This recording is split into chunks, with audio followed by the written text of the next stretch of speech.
అందరికీ నమస్కారం. తెలంగాణ ప్రభుత్వం భాషా సాంస్కృతిక శాఖ పైడి జయరాజ్ ప్రివ్యూ థియేటర్ రవీంద్ర భారతి ఎవరైతే సినిమా రంగంలో రాణించాలి, సినిమా రంగంలోని కొత్త టెక్నిక్స్ని తెలుసుకోవాలి, 24 క్రాఫ్ట్స్ అనే కాకుండా లేటెస్ట్ క్రాఫ్ట్స్ ఏవైతున్నాయో, అంటే సినిమాని ఒక ఎక్స్పీరియన్స్గా మార్చాలి. అంటే ఇప్పటికే ఎక్స్పీరియన్స్గా ఉంది, బట్ ఇంకా మారుతున్న టెక్నాలజీని నేపథ్యంలో మనం ఎప్పటికప్పుడు అప్డేట్ కావాలి, ఎప్పటికప్పుడు మనల్ని మనం రీఫర్బిష్ చేసుకోవాలి. సో వీటి కోసమని ఎప్పటికప్పుడు ఇక్కడ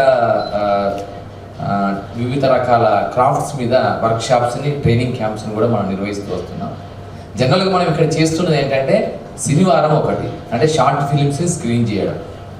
ఇది భారతదేశం మొత్తం మీద షార్ట్ ఫిలిమ్స్ కోసం ఎక్స్క్లూజివ్గా ఏర్పాటైన ఒకే ఒక్క theatre Paidi Jayaraj preview theatre in entire nation. తర్వాత రెండవది ఏంటంటే షార్ట్ ఫిల్మ్ తీస్తున్నారు, సరే ఎవరి పర్స్పెక్టివ్లో వాళ్ళు షార్ట్ ఫిల్మ్ తీస్తున్నారు. బట్ ఆ షార్ట్ ఫిల్మ్స్ తీయడానికి మనం అనుకుంటున్న సినిమా ఏంటి? ఒక కంటెంట్ డ్రివెన్ సినిమా కావాలి, జనాలను ఆకట్టుకోగలిగే సినిమా కావాలి. మనం ఏదో గొప్ప హిట్ సినిమా అనేది ఎప్పుడవుతుందంటే జనాలు ఆకట్టుకుంటే ఏదైనా హిట్ సినిమా. హిట్ అనేది ముందు కాదు, రిలీజ్ అయిన తర్వాత అది హిట్టా మంచి సినిమా కాదని తెలిసిపోయేది రిలీజ్ అయిన తర్వాతే. కానీ రిలీజ్ అవ్వడానికి ముందు డైరెక్టరు, కథా రచయిత తను ఒక నమ్ముతాడు, ఆ నమ్మిన కథని సినిమాగా తీస్తాడు. సో అందుకే డైరెక్టర్స్ మీడియా ఈ సినిమా.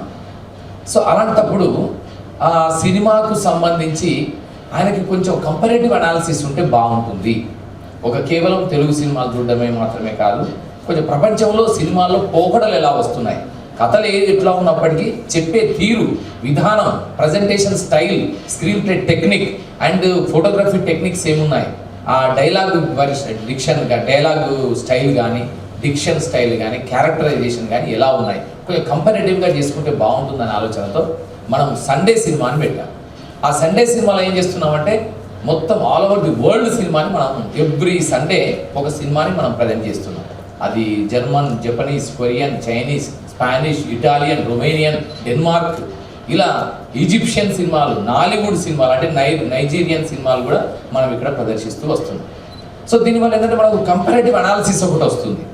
సో ఎట్లా ఒక సీన్ని ఎట్లా కన్సీవ్ చేస్తున్నారు, ఒక సీన్కి సంబంధించిన డెప్త్ని వాళ్ళు ఏ విధంగా ప్రజెంట్ చేస్తున్నారు, డైలాగ్స్తో ప్రజెంట్ చేస్తున్నారా, సీన్తో ప్రజెంట్ చేస్తున్నారా, ఆ ఆర్టిస్టుల యొక్క హావభావ విన్యాసాలతోనా, లేదా సన్నివేశంతోనా, మొత్తం టోటల్ సిచ్యువేషన్తోనా ఎలా ప్రజెంట్ చేస్తున్నారా అనేది మనకు ఒక తెలియడానికి ఒక అవకాశం ఏర్పడుతుందని ఆ విధంగా చేస్తున్నాం. అది ఒకటి జరుగుతుంది సండే సినిమా. తర్వాత దీనికి తోడు మళ్ళీ ఏం చేస్తున్నామంటే మనల్ని మనం ఇంప్రూవ్ చేసుకోవడానికి ఇక్కడ ఈ వర్క్ షాప్స్ కండక్ట్ చేస్తున్నాం. వాటితో పాటు ఇక్కడ పోస్టర్ రిలీజ్లు అవుతున్నాయి కొత్త సినిమాలవి, ఇక్కడ ప్రోమోస్ లాంచింగ్ కూడా ఇక్కడే అవుతున్నాయి, షూటింగ్లు కూడా మొదలవుతున్నాయి ఇక్కడనే. కొత్త సినిమాల షూటింగ్లు, ముహూర్తం షాట్లు కూడా ఇక్కడ నుంచి రవీంద్ర భారతి ప్రాంగణంలోనే ఇక్కడో అక్కడో ఎక్కడో మొదలవుతున్నాయి.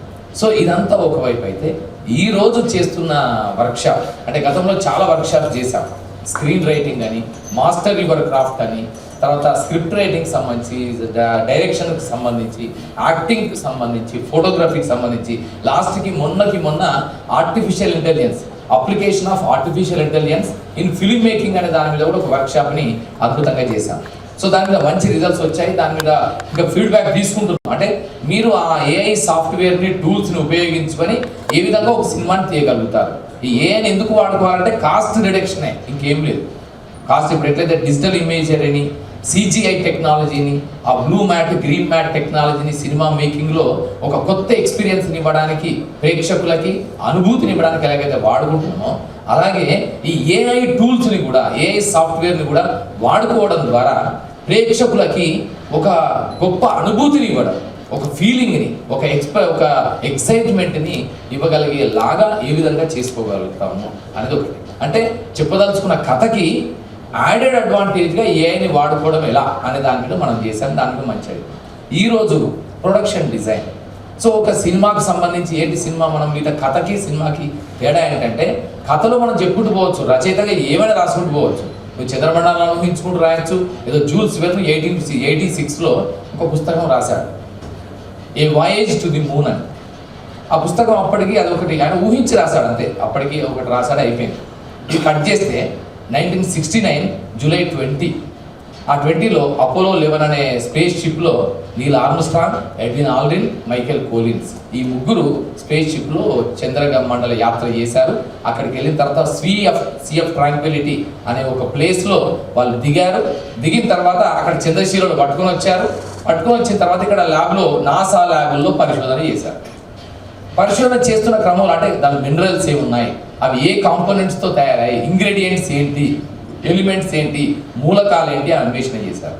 చేసిన తర్వాత నెక్స్ట్ చూసరికి తర్వాత ఎందుకు వాళ్ళు వెతుకుతుంటే ఆ లైబ్రరీలో ఆ జూల్స్ వెర్న్ రాసిన ఏ వాయేజ్ టు ది మూన్ పుస్తకం కనిపించింది.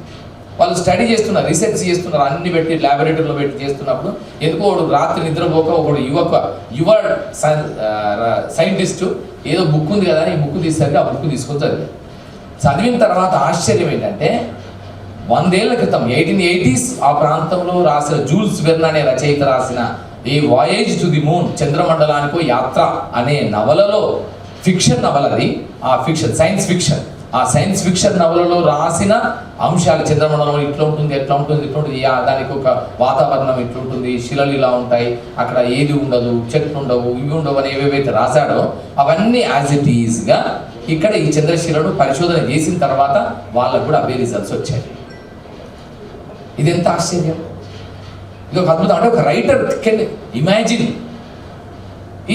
Is not a scientist actually, but he can imagine, he can create a world which is based on his own creativity and imagination, or maybe having its own scientific methodology or base. So ఇలాంటి నేపథ్యంలో ఇది రచయిత ఇట్లానే ఊహించగలుగుతాడు, కానీ దాన్ని తెర మీదకి తీసుకురావడం అనేది కత్తి మీద సాము కాదు, అంతకంటే ఎక్కువ. చెప్తావు డైలాగ్ చెప్తావు, ఆయన కోపంగా లోపలికి వచ్చాడు అని చెప్తావు. కోపంగా లోపలికి వచ్చాడు అన్నదాన్ని వాటి ఎంత అంతకుముందు జరిగిన సన్నివేశం ఏంటి, ఏ కోపం వల్ల, ఎవరి మీద కోపం, ఎందుకు కోపం, ఎలా కోపం, ఆ కోపాన్ని ఎస్టాబ్లిష్ చేసిన తర్వాత కానీ ఆయన లోపలికి రావద్దు కదా. తర్వాత లోపలికి వచ్చినప్పుడు ఎట్లా వచ్చాడు, పిడికిలు బిగించి వచ్చాడా, మామూలుగానే వచ్చాడా, మొహంలో ఉగ్రంగా ఉన్నాడా, ఆ ఎక్స్ప్రెషన్స్ అన్ని కదా కావాలి.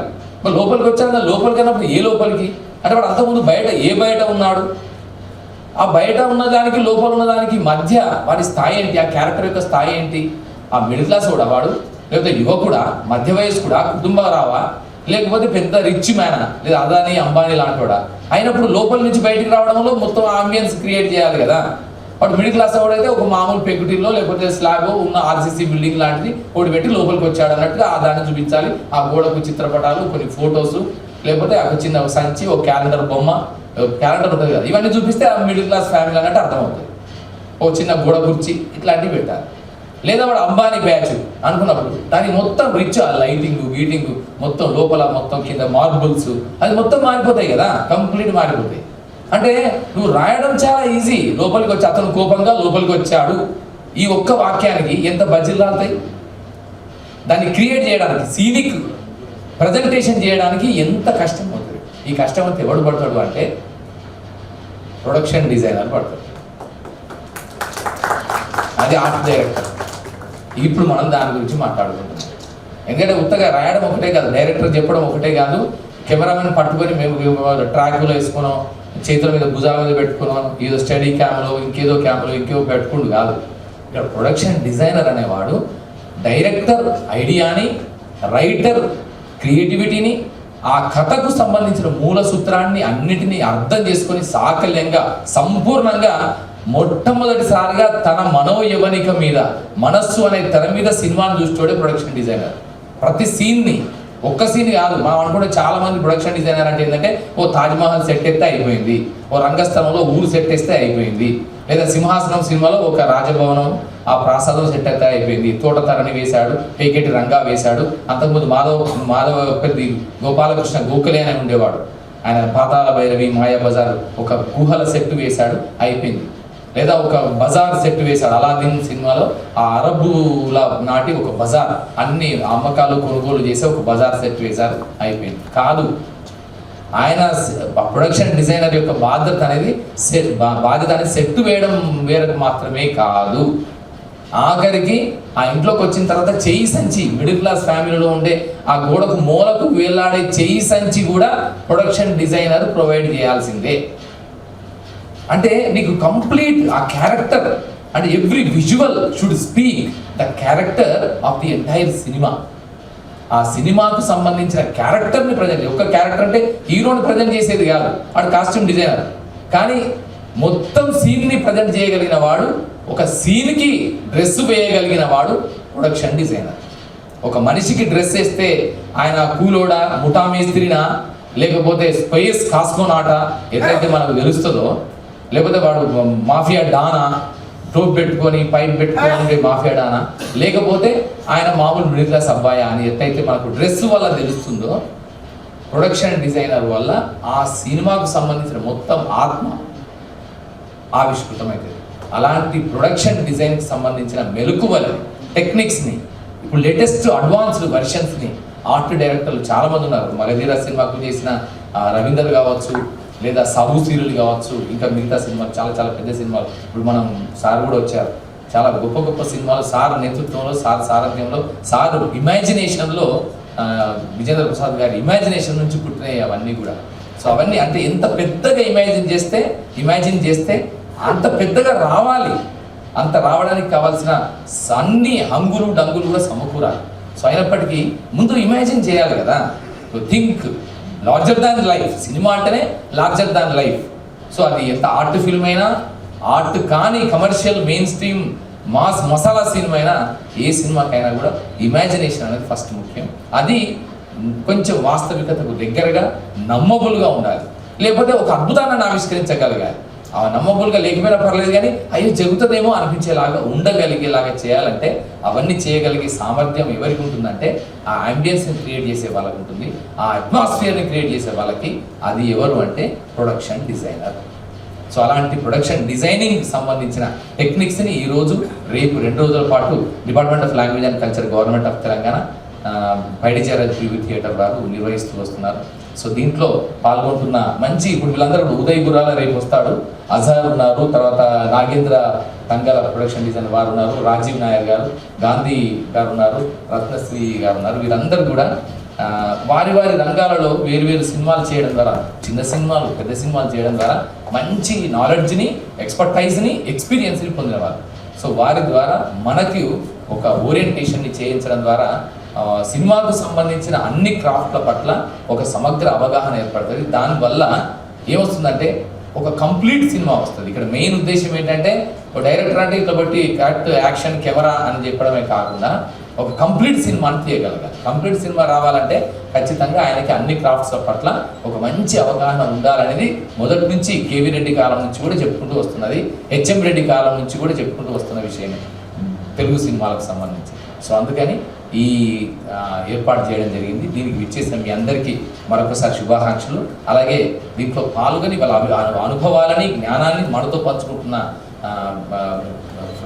ఫిల్మ్ ప్రొడక్షన్ డిజైనర్గా పేరు పొందిన వారందరికీ కూడా ధన్యవాదాలు. అలాగే ఉత్తర సినిమా డైరెక్టర్ తమ్ముడు తిరుపతి కూడా విచ్చేశాడు, అతనికి కూడా చాలా చాలా థ్యాంక్స్. అండ్ ఈరోజు ఈ కార్యక్రమానికి అతిథి అని అనను, ఆత్మీయంగా వచ్చిన మనందరికీ కూడా ఒక ఇన్స్పైరింగ్ స్పిరిట్ ఎవరంటే విజేంద్ర ప్రసాద్ గారు. నేను ఈ man who does not need any introduction. The name itself a brand. So the name itself speaks volumes together for the film buffs. Particularly మన ఫిల్మ్ బఫ్స్కి మళ్ళీ ఏమీ చెప్పాల్సిన అవసరం లేదు. సో అలాంటి వారు రావడం సంతోషంగా భావిస్తూ వారి చేతుల మీదుగా ఈరోజు మనకి ఈ ప్రొడక్షన్ డిజైన్